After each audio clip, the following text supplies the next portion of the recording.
Waalaikumsalam warahmatullahi wabarakatuh. Nah, pada kesempatan kali ini aku bakal membahas tentang kemagnetan atau magnet.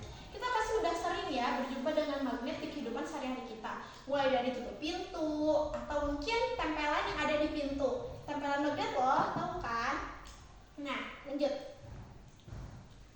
Ternyata kata magnet diambil dari daerah yang ada di Magnesia atau Manisa sekarang, yang berada di Yunani, namun sekarang menjadi daerah dari Turki.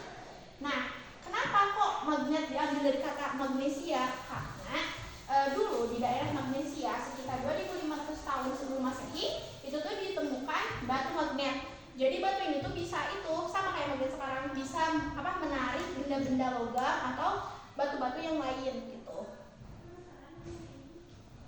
Nah, magnet sendiri terdiri atas dua kutub, ada kutub selatan dan kutub utara. Nah, jika kutub berbeda jenis didekatkan, maka akan tarik menarik.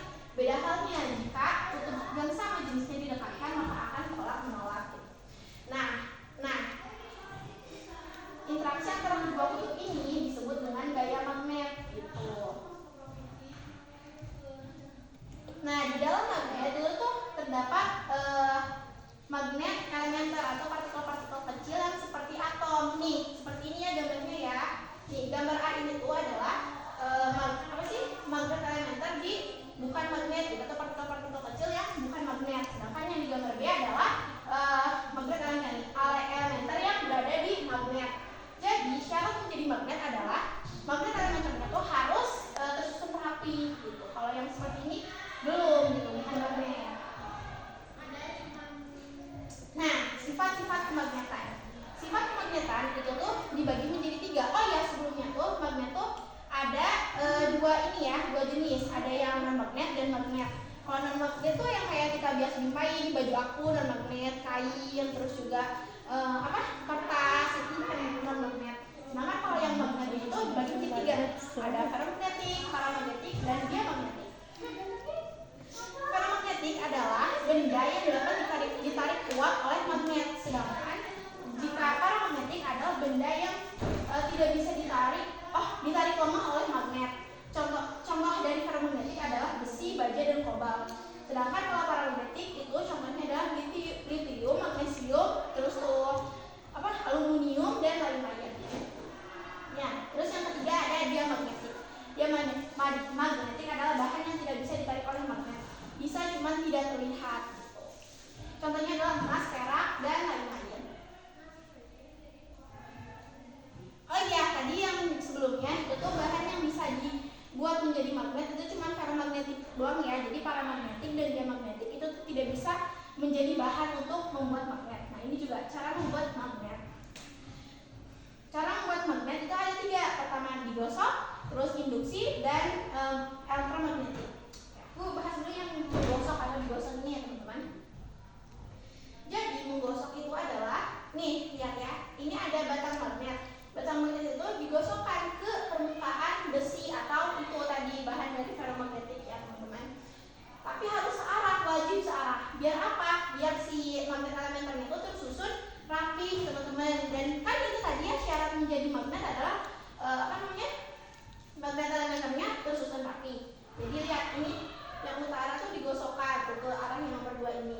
Dan nanti yang nomor 2 itu hasilnya akan berkebalikan dari kutub yang menggosokkan. Jadi nomor 2 itu hasilnya bakal jadi selatan. Kenapa bisa kayak gitu? Karena ini tuh sistemnya tarik menarik teman-teman. Jika digosokkannya utara, maka kan pasangan dari utara adalah selatan. Nah, biar tarik menarik, akhirnya si 2 itu bakal jadi selatan gitu. Begitupun sebaliknya, kalau digosokkannya selatan, maka nanti ini bakal jadi utara gitu ya. Oke, selanjutnya adalah induksi. Induksi adalah menempelkan batang magnet atau magnet ke besi atau baja. Pokoknya itu bahan ferromagnetik tadi ya. Supaya menularkan cuma bahasa aku kayak menularkan gitu ya. Menularkan magnet elementernya atau atom-atom yang tersusunnya tuh ke besi atau baja ini. Sama kayak halnya kita tuh punya teman udah dekat gitu ya. Mau dia baik atau misalnya dia baik, kita awalnya tuh biasa aja, misalnya kita jarang sholat segala macam, terus teman kita tuh rajin sholat segala macam. Nah, si aura positif yang kayak tersusun dalam diri teman kita tuh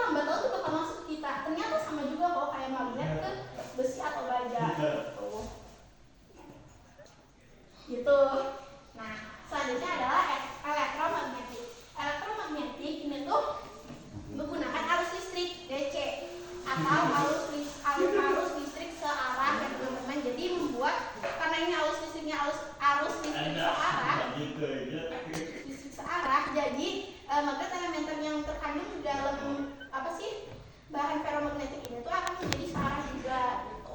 Terus kira-kira kalau misalnya bahan itu sudah menjadi magnet, apa akan bisa kita mengembalikan bahan itu menjadi bahan biasa aja tanpa magnet di dalamnya? Jawabannya adalah bisa teman-teman. Ini cara untuk menghilangkan kemagnetan dalam suatu benda. Nah, sebenarnya caranya tuh ada beberapa, cuman di sini aku bakal nyebutinnya 3 aja ya teman-teman. Pertama tuh ada dipanaskan. Ya, kenapa dipanaskan? Karena itu akan mengacak magnet elementernya. Gitu. Terus yang kedua ada dipukul-pukul, dan yang ketiga ada dialiri arus AC atau arus bolak-balik gitu ya. Nah, oh iya, teman-teman tahu gak sih kalau ternyata bumi adalah magnet raksasa, ya kan? Kenapa bisa begitu? Karena di bumi itu kan ada 2 kutub. Nah, ternyata di kutub-kutub itu juga ada magnet-magnetnya. Nah, jadi ini adalah medan magnetnya.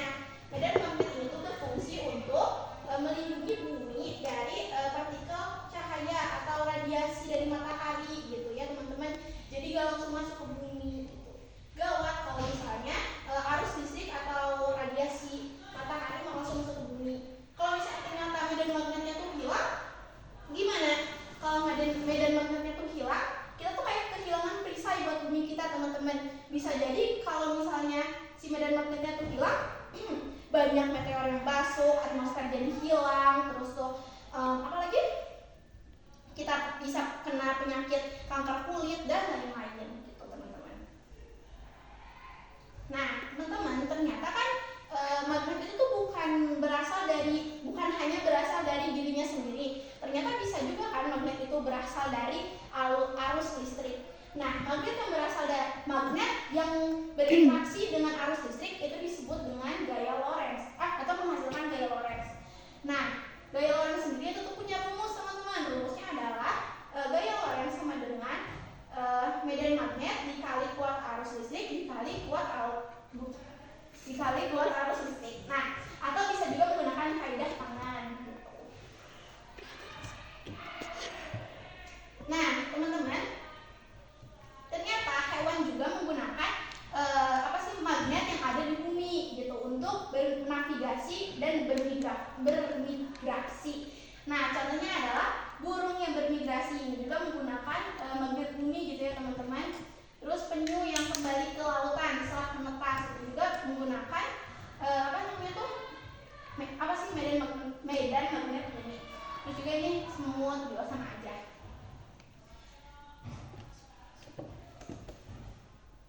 Sebelumnya. Nah, ternyata bukan cuma hewan, sekarang juga manusia sudah mulai tuh mengembangkan magnet ini gitu kan. Bahkan sekarang di Jepang, perusahaan kereta api di Jepang itu tuh sudah mengeluarkan kereta api yang digadang-gadang kereta api yang paling cepat di dunia. Itu tuh menggunakan magnet ya, namanya tuh kereta maglev itu ya teman-teman. Enggak, belum teman-teman.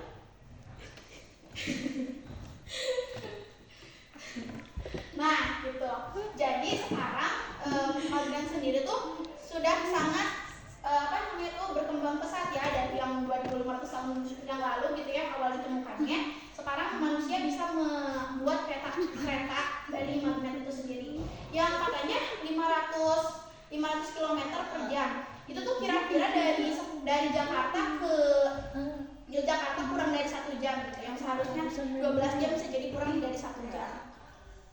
Nah, selanjutnya ini tuh ada contoh soal teman-teman, buat teman-teman semua. Mana di antara pilihan berikut yang termasuk ke dalam ferromagnetik atau benda yang dapat ditarik oleh kekuatan magnet? Benda yang dapat ditarik kuat oleh magnet. Nah, gitu. Yang pertama A ada besi, B ada aluminium, C ada magnesium. Kira-kira mana nih teman-teman? Besi.